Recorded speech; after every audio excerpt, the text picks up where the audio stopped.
on note des rapprochements extrêmement importants entre Kabbale et Urufisme. Le Urufisme, comme je l'ai dit, c'est cette doctrine qui utilise les lettres comme les lettres étant des manières de jouer avec les qualités de Dieu et permettant de remonter, d'aller vers une meilleure connaissance de Dieu sur un mode mystique. Alors, entre le Urufisme et la Kabbale, qui naturellement aussi manipule les lettres, on établit des relations tout à fait étonnantes. Alors, plusieurs auteurs font ça.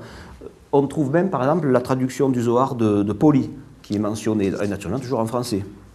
Alors, autre point encore, alors on compare beaucoup aussi le soufisme, donc d'Ibn Arabi, avec le néoplatonisme. Là, ils ne se sont pas trompés. Il y a vraiment d'importantes, pas plus que des analogies. Il y a certains qui ont eu des influences du néoplatonisme arabe sur Ibn Arabi. Alors, nos auteurs, et notre auteur en particulier, connaît très bien Plotin, il a lu les textes français, donc alors, il exploite ça.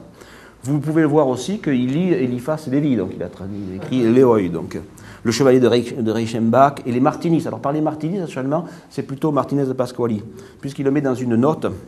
Alors, dans sa note, ouais, il écrit, donc je vous l'ai mis parce qu'il n'a pas transcrit là, mais c'est ainsi que je l'ai mis en rouge dans le document du bas, Martinez Pasqualis.